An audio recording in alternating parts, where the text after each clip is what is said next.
Dans l'assemblée des saints, assoiffé je me tiens, que ton onction descende sur moi.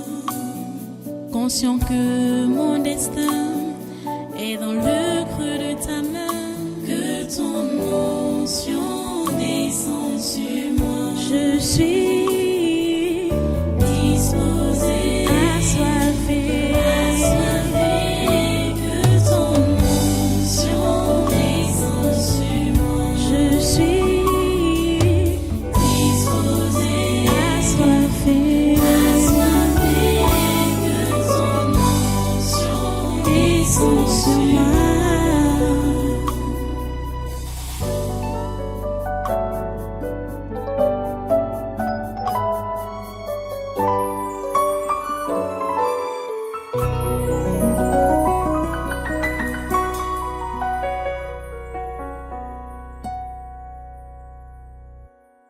Alléluia. Merci Jésus. Voilà, prenez vos Bibles, restez debout, vous prenez vos Bibles. Ouvrez avec moi dans Galates au chapitre 2. Galates chapitre 2. Galates chapitre 2, à partir du verset 7. Verset 7 jusqu'au verset 10. Galates chapitre 2. Nous lisons. Au contraire, voyant que l'évangile m'avait été confié pour les incirconcis, comme à Pierre pour les circoncis, car celui qui a fait de Pierre l'apôtre des circoncis a aussi fait de moi l'apôtre des païens. Et ayant reconnu la grâce qui m'avait été accordée, Jacques, Céphas et Jean, qui sont regardés comme des colonnes, me donnèrent à moi et à Barnabas la main d'association, afin que nous allassions, nous, vers les païens et eux vers les circoncis. Ils nous recommandèrent seulement de nous souvenir des pauvres, ce que j'ai bien eu soin de faire. Prions le Seigneur. Dieu Tout-Puissant, nous te remercions pour ta parole ce jour et nous prions que tu puisses nous donner les oreilles des disciples. Donne la grâce de pouvoir la comprendre et l'assimiler. S'il te plaît, visite chacun de nous, visite tous les membres de cette église, le tabernacle de la liberté. Partout où ils sont, ici présentement et partout dans la diaspora, Seigneur, intervient.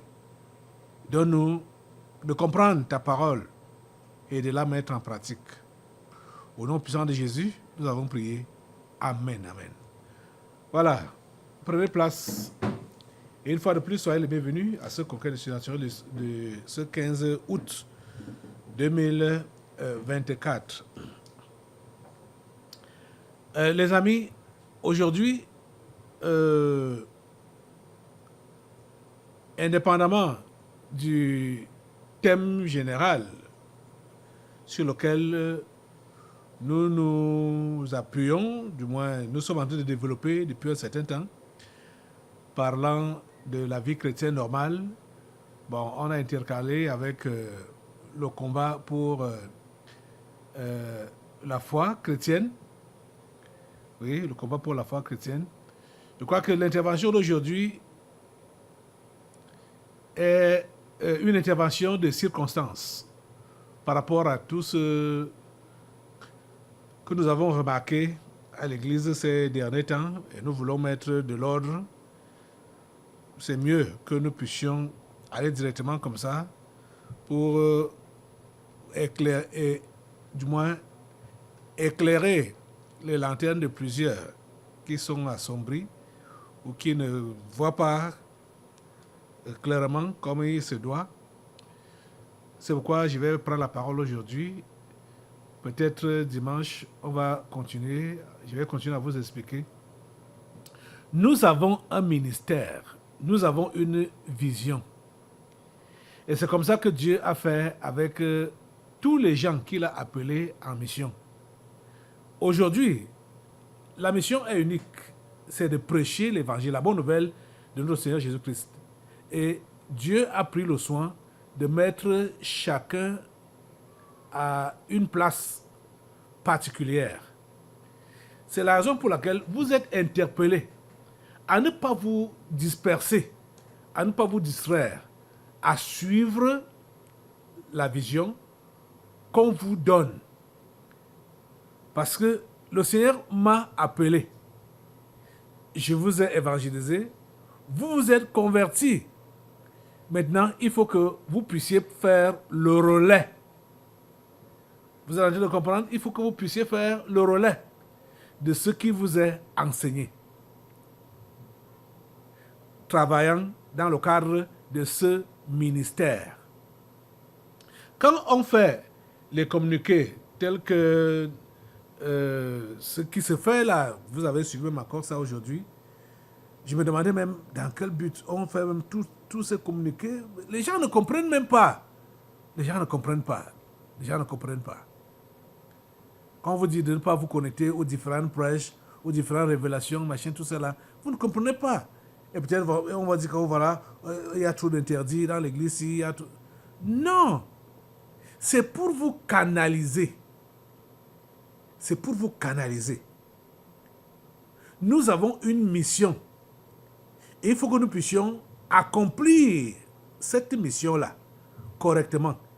Et pour que cela soit fait ainsi, il ne faut pas la distraction. C'est pourquoi il y a tous ces avertissements-là.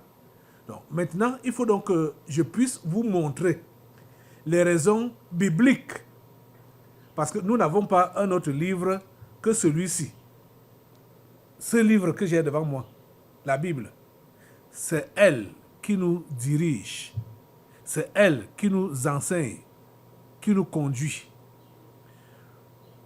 Paul était en train de parler aux Galates ici, justement parce que les Galates avaient reçu des visites d'autres illuminés ou d'autres soi-disant apôtres, d'autres envoyés de Dieu, qui les ont égarés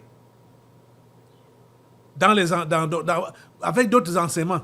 C'est la raison pour laquelle Paul est en train de les repositionner et de dire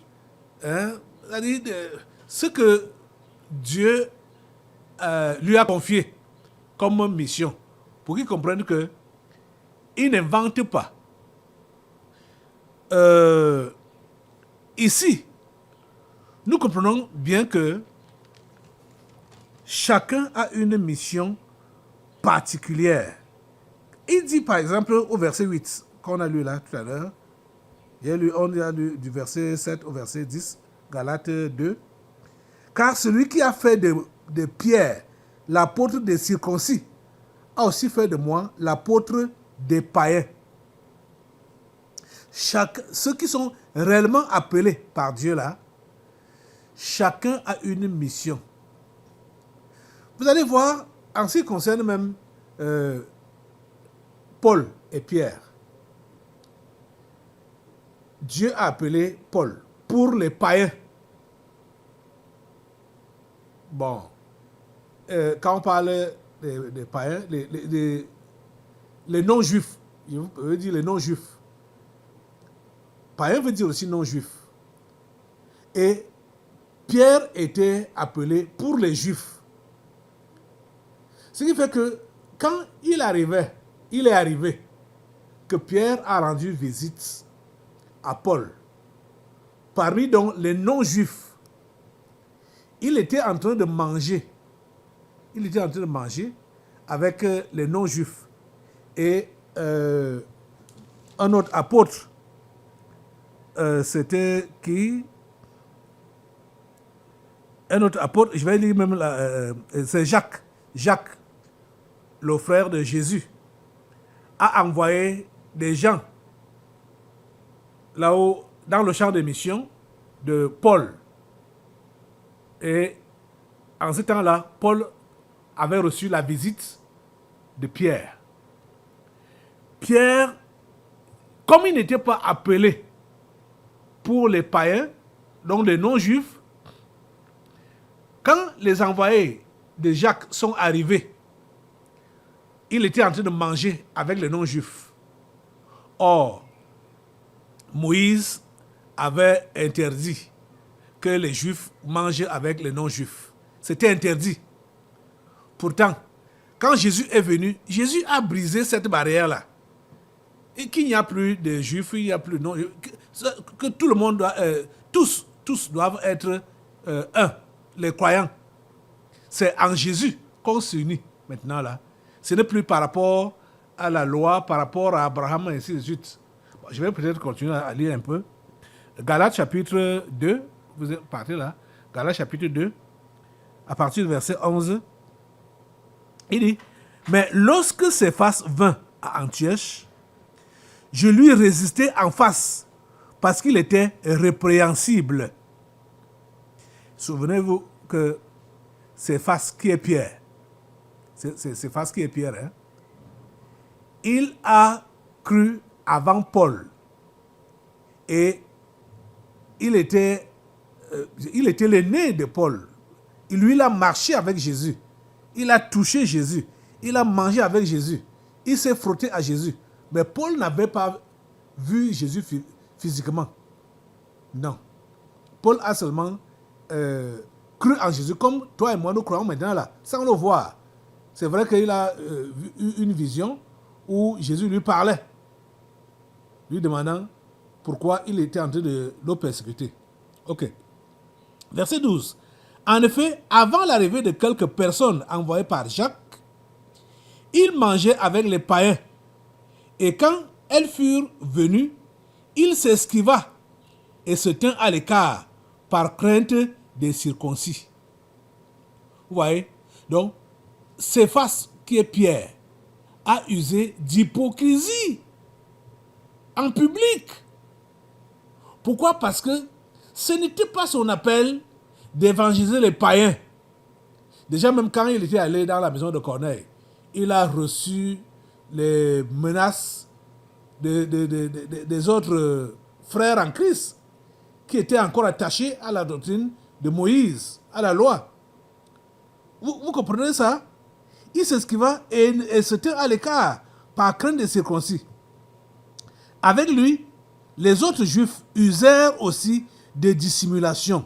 Donc, comme il a fait ça, lui, le grand apôtre, il s'est dissimulé. Quand les autres ont vu ça, ils ont commencé à l'imiter. Donc, à s'esquiver. À quitter là où il mangeait avec les païens pour qu'on ne les voit pas comment il mange avec les païens. En sorte que Barnabas même fut entraîné par leur hypocrisie. Barnabas qui était le compagnon de Paul. Barnabas qui avait été appelé.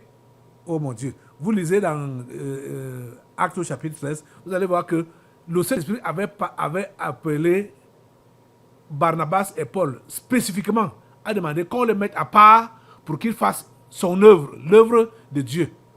Et même ce Barnabas a été influencé par l'apôtre Pierre. Pourquoi? L'apôtre Pierre s'était mal comporté. Il s'était compromis. Il a été hypocrite. Vous comprenez? C'est pourquoi Paul dit en sorte que Barnabas même fut entraîné par leur hypocrisie. Voyant qu'il ne marchait pas droit selon la vérité de l'évangile, j'ai dit à Céphas en présence de tous, si toi, qui es juif, tu vis à la manière des païens et non à la manière des juifs, pourquoi forces-tu les païens à judaïser? Vous voyez que l'apôtre Paul l'a repris là publiquement parce qu'il était vraiment répréhensible. Pourquoi il a fait ça? Bon, on comprend que ce n'était pas son appel. Ce n'était pas son appel de travailler parmi les païens. Donc, quand on l'a vu mangeant avec les païens, il s'est esquivé. Donc, chacun d'entre nous, ceux qui sont réellement appelés, chacun a son appel particulier. Et il faudrait que ceux-là qui ont cru par lui puissent suivre sa ligne éditoriale. Vous comprenez ça? Ce n'est pas pour rien que Paul pouvait dire également donc à Timothée ce qui suit. On va lire ça. Allons dans 2 Timothée chapitre 2. À partir du verset 1, Paul dit donc à Timothée, « Toi donc, mon enfant, Fortifie-toi dans la grâce qui est en Jésus-Christ. Verset 2. Et ce que tu as entendu de moi en présence de beaucoup de témoins, confie-le à des hommes fidèles qui soient capables de l'enseigner aussi à d'autres. Souffre avec moi comme un bon soldat de Jésus-Christ. Vous comprenez? Voilà comment Paul parlait donc à Timothée. Les amis, ce n'est pas évident. À l'heure actuelle où nous parlons, vous savez ce qui prévaut à l'heure actuelle. Le mensonge qui a commencé depuis 4 ans aujourd'hui.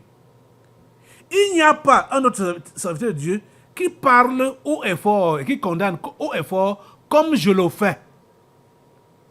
Et si vous croyez que Dieu m'a appelé pour ce travail, vous devez relayer ce message sans crainte. Oui, là on sait réellement que vous êtes connecté à ma vision. Vous comprenez, non? Vous allez remarquer que beaucoup de gens sont en train de camoufler. Personne ne sait prononcer publiquement, officiellement. Personne ne sait prononcer. Chacun garde ses distances. Chacun se préserve. Donc, chacun, ceux-là qui sont réellement appelés, ils sont des gens même qui sont peu. Jésus a reconnu ça. Que la moisson est grande, mais il y a peu d'ouvriers. Paul peut donc dire à Timothée que « Et ce que tu as entendu de moi en présence de beaucoup de témoins, confie-le à des hommes fidèles qui soient capables de l'enseigner aussi à d'autres. » Donc, vous n'allez pas vous connecter à n'importe qui pour prendre son enseignement, pour prendre son conseil, pour prendre son exemple, pour prendre son modèle. Vous n'allez pas vous connecter à n'importe qui. Vous comprenez ça? C'est pourquoi on vous fait ces annonces-là, et vous ne comprenez même pas. Écoutez, ce qu'on vous dit, vous êtes de la génération Android, ça, je n'en conviens pas. Et plusieurs parmi vous, vous travaillez, d'autres sont étudiants et consorts. Il y a des différents groupes dans ce genre bon, chez vous là-bas d'ailleurs, il y a vous pouvez avoir un groupe au niveau de votre service. Les informations qui sont là-bas là, c'est des trucs qui regardent votre travail ou les enseignements qu'on peut donner aux étudiants. Vous avez un groupe d'étudiants. Bon, ça là, ça n'a rien à voir avec l'évangile. Vous voyez? Dans le cadre de vos études ou de votre travail, vous pouvez vous connecter et recevoir ces choses-là. Mais dans le cadre de l'évangile, la bonne nouvelle, vous n'avez qu'une seule source, celle sur laquelle vous êtes accroché maintenant. Et ce n'est que ce qui passe ici que vous êtes appelé à divulguer. C'est ça qu'il faut faire. Est-ce que vous comprenez ça? Donc, c'est pourquoi on ne doit pas avoir sur vos postes, c'est pour ceux-là qui ont des téléphones Android, vos postes, des messages, des prédications, des prophéties, d'autres, soi-disant, serviteurs de Dieu. Ce sont des choses du tabernacle que vous êtes appelés à recevoir et à publier, à partager, à aimer. Vous ne devez pas vous abonner à d'autres comptes de soi-disant serviteurs de Dieu, prophètes, prophétesses, machin. C'est ça qu'on vous dit, ça dit terre à terre, comme je vous dis là. Que vous n'avez pas besoin. Vous n'avez pas besoin de vous ressourcer ailleurs. Vous n'avez qu'une seule source, celle-ci, où vous êtes maintenant là. Vous comprenez, non? Il y a plein de choses qui se passent là-bas dehors. Les amis, vous-même, vous êtes témoins. Vous pouvez le comprendre. Si, maintenant là, vous qui êtes connectés ici, et dehors, il y a plein là-bas. Vous prenez les enseignements d'ici, vous prenez les enseignements de là-bas, de l'autre côté, ainsi de suite. Qu'est-ce que vous allez maîtriser? Qu'est-ce que vous allez maîtriser? Vous voyez? C'est la distraction. C'est la pure distraction. C'est pourquoi il faut que vous soyez connectés à un seul endroit et vous divulguez ce qui se passe dans cet endroit-là. Ce sera votre apport à l'évangélisation. Ce sera votre apport à l'édification. Vous comprenez? Que Dieu vous aide à comprendre et à mettre cela en pratique. Je vais vous prendre un autre texte. Allons dans 2 Corinthiens au chapitre 10. 2 Corinthiens chapitre 10, à partir du verset 13. Écoutez, c'est Paul qui parle toujours, qui enseigne aux Corinthiens. Pour nous ne voulons pas nous glorifier hors de toute mesure. Nous prendrons au contraire pour mesure les limites du partage que Dieu nous a assigné, de manière à nous faire venir aussi jusqu'à vous.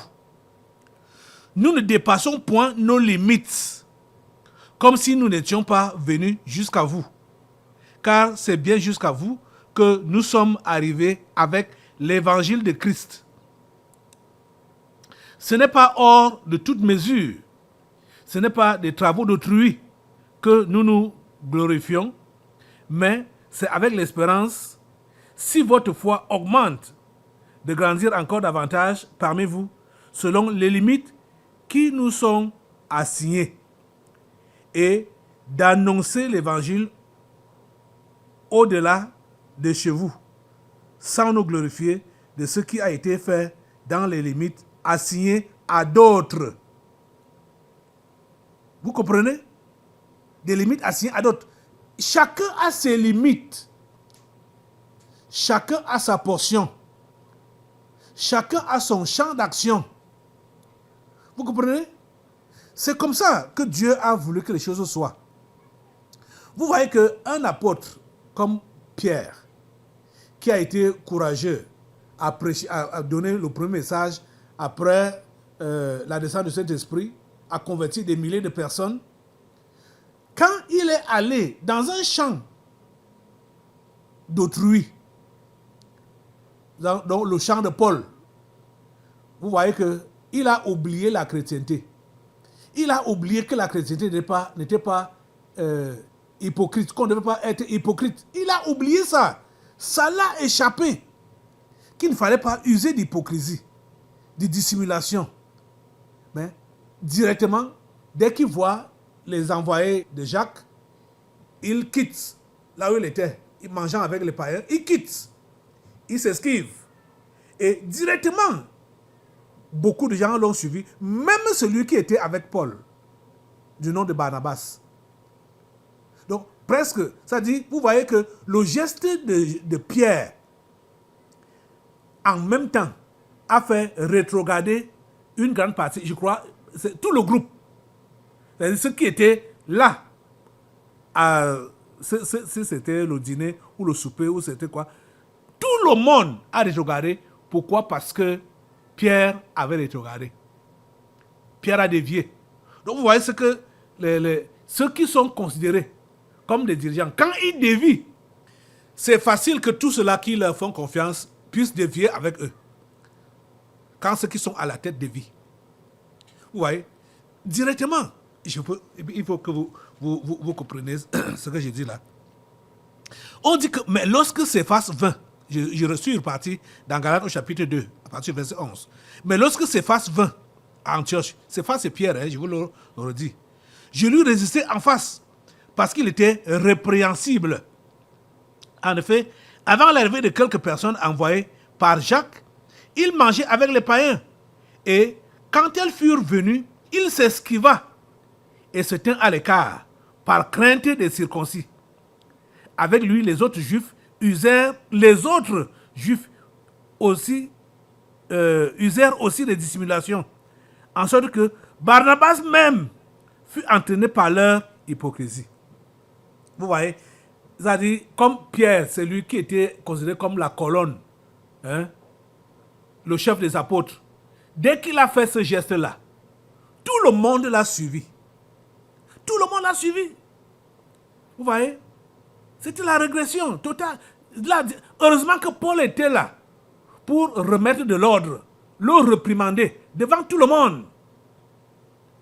Vous voyez? Donc, quand j'ai fait ça, quand j'ai vu la déviation qui a eu lieu ici, et ça fait depuis 3 ans que les gens sont connectés au ministère de M. Ndongo Martin Désiré, hein, avec les faux évangiles, un faux évangile, des faux messages qu'il prêche, ou qu'il poste ça. Les gens se sont connectés à ça, en aimant ça, en partageant.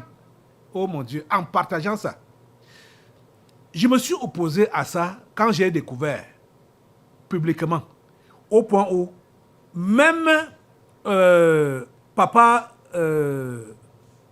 Olivier n'a pas vite compris ça. J'étais dépassé. Il n'a pas vite compris ça.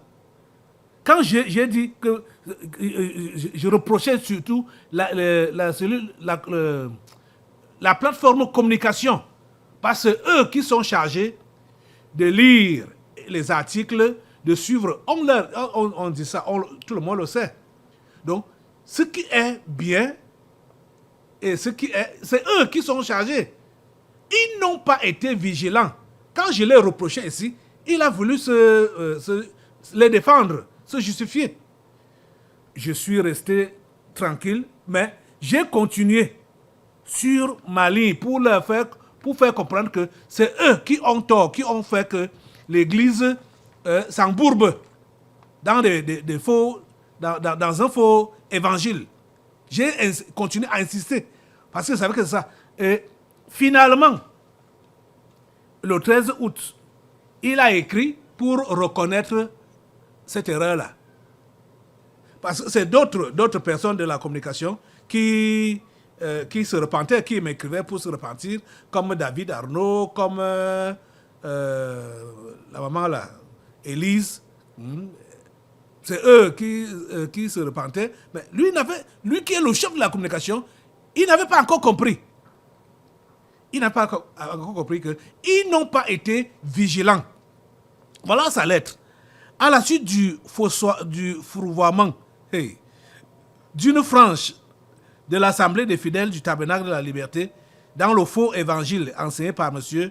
Ndongo Martin Désiré au ministère l'Ad Christian Ministry pendant près de 3 ans, et eu égard à ce que l'équipe de communication aurait pu lui éviter pareille situation, je viens par le présent message me repentir d'avoir manqué de vigilance et une saine curiosité qui aurait permis de découvrir que c'est le faux évangile qui a été enseigné dans ce ministère et d'en alerter. Je demande pardon à Dieu, à toi et à l'Assemblée pour ce manquement qui nuit à l'avancement de l'œuvre de Dieu.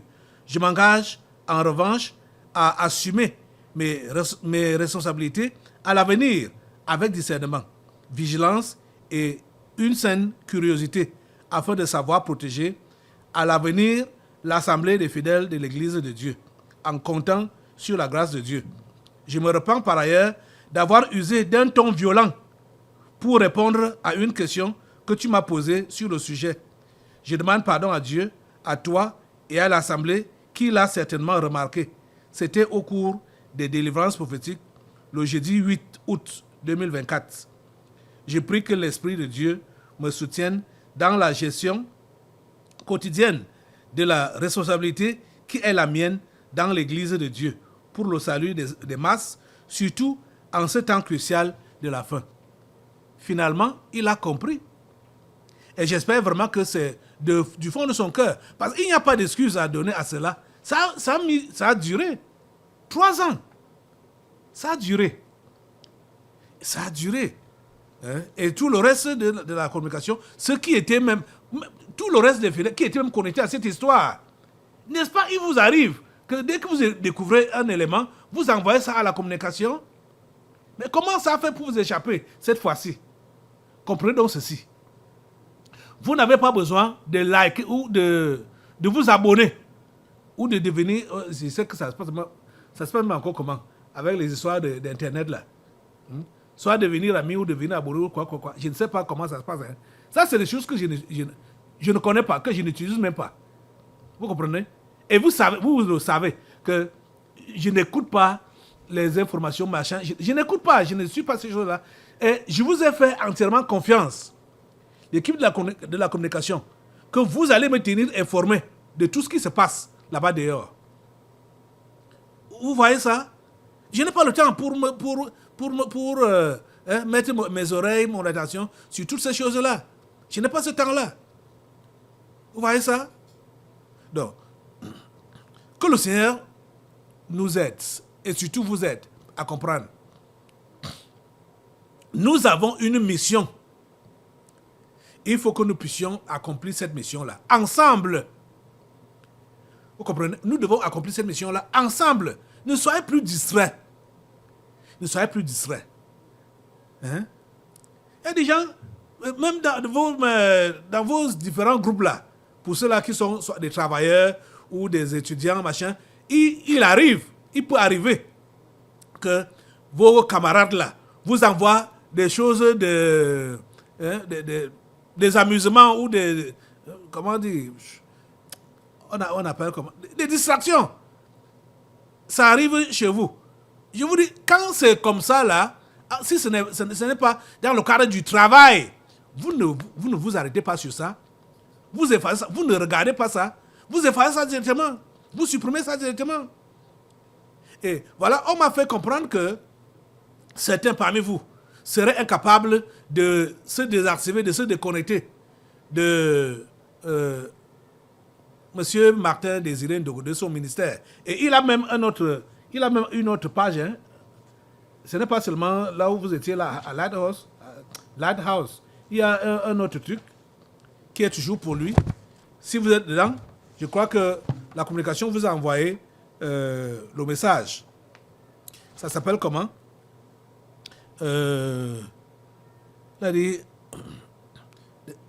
C'est la communication qui m'a écrit pour me dire existence d'une première page. Donc il avait une première page appartenant à M. Désiré Martin Ndongo. Le département de la communication du TL a mené des recherches approfondies et a découvert une première page Facebook gérée par M. Désiré Martin Ndongo, intitulée Job Ministries. Lien vers la page. Bon, il a donné le lien vers la page. En examinant le contenu, nous avons constaté qu'il s'agit d'un ancien compte Facebook créé par son propriétaire, donc Ndongola, le 15 janvier 2015, avec des publications similaires à celles de la page Facebook Lighthouse Ministry, exposée la semaine dernière. Donc, si vous vous êtes connecté également à cette autre page-là, désactivez-vous, déconnectez-vous. Et tous ceux avec qui, du moins, ou tous ceux à qui vous avez partagé les choses de cette page-là, dites-leur, repentez-vous auprès d'eux et dites-leur de ne plus tenir ça en compte. Et c'est comme ça avec tous les autres ministères qui sont là-bas dehors. Vous comprenez? Je dis tous les autres ministères qui sont là-bas dehors. J'ai apprécié notre frère René Monono quand on lui a révélé ce que là où sa femme était connectée dehors, les choses anti. On a essayé de vous montrer ça ici. Comme il avait promis que dès que le culte va finir, il va entrer dans ça là. Il a effectivement fait ça. Et a nettoyé c'est la page ou le compte de sa femme. Maintenant là, vous pouvez voir les choses du tabernacle dans le compte de sa femme. C'est ça que vous devez faire.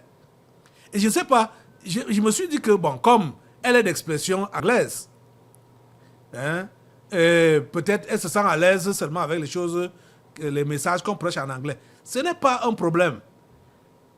Bon, déjà, elle comprend français. Je ne sais pas pourquoi elle va être seulement connectée, aimer entendre les prêches en anglais.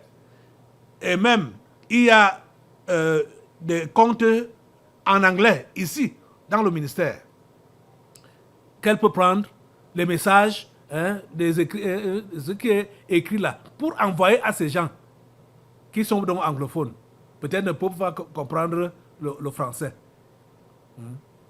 Donc, vraiment, faites des efforts pour partager le message qui est donné ici. Faites les efforts. Faites les efforts. Faites les efforts. Je vous dis la pure vérité. Faites les efforts. Que ce soit dans les comptes, que ce soit WhatsApp, que ce soit Facebook, que ce soit YouTube, que ce soit n'importe quoi.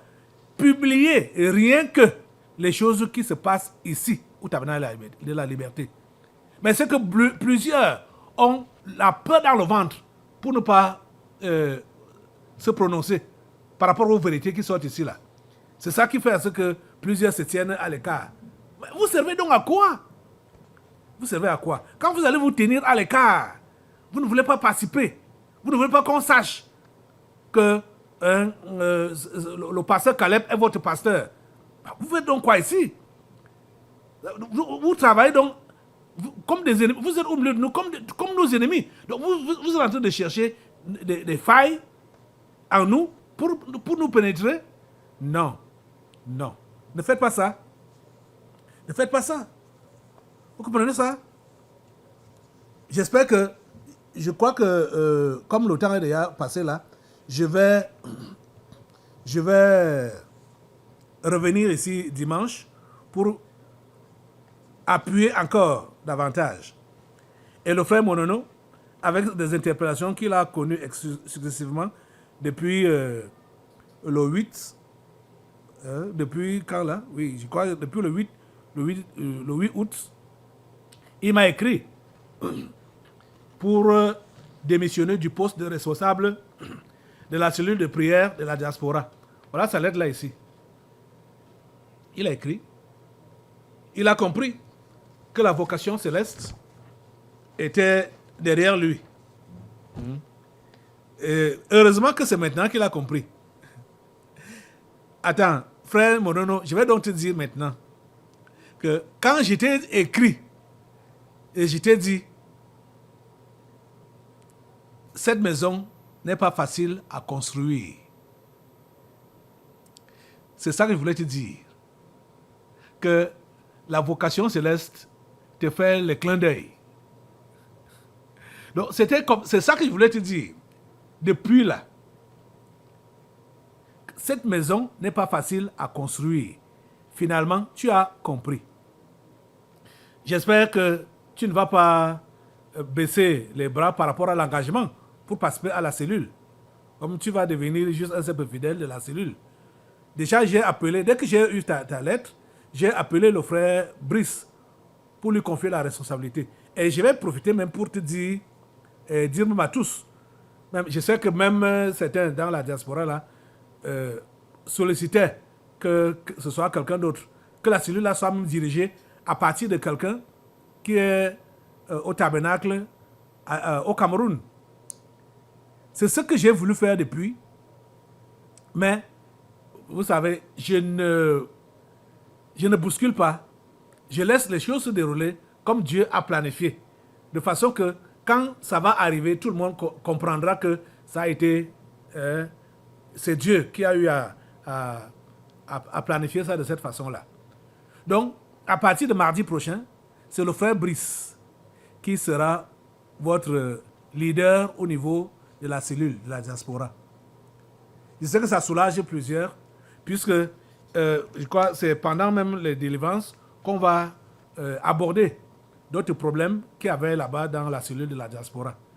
Donc je crois, je vais m'arrêter là, maintenant là, vous demandant de vous lever, et puisqu'on aura encore des délivrances tout à l'heure là, et nous reviendrons sur les détails et les arrangements qu'il faut au niveau de l'église locale et au niveau des cellules. Lève-toi pour prier le Seigneur, lui demandant la grâce de t'équiper pour que tu relais le message. Seigneur, équipe-moi pour relayer le message intégralement, sans rien enlever, sans rien ajouter. que je retransmette le message comme je l'ai reçu. S'il te plaît, Seigneur, donne-moi cette grâce-là. C'est ta prière que je suis en train de faire là. S'il te plaît, Seigneur, donne-moi cette grâce-là. Je compte sur toi. Au nom puissant de Jésus, j'ai prié. Amen. Amen. Voilà, assois-toi. Nous allons maintenant passer aux délivrances prophétiques. Dans l'assemblée des saints, assoiffé je me tiens, que ton onction descende sur moi. Conscient que mon destin est dans le creux de ta main, que ton onction descende sur moi. Je suis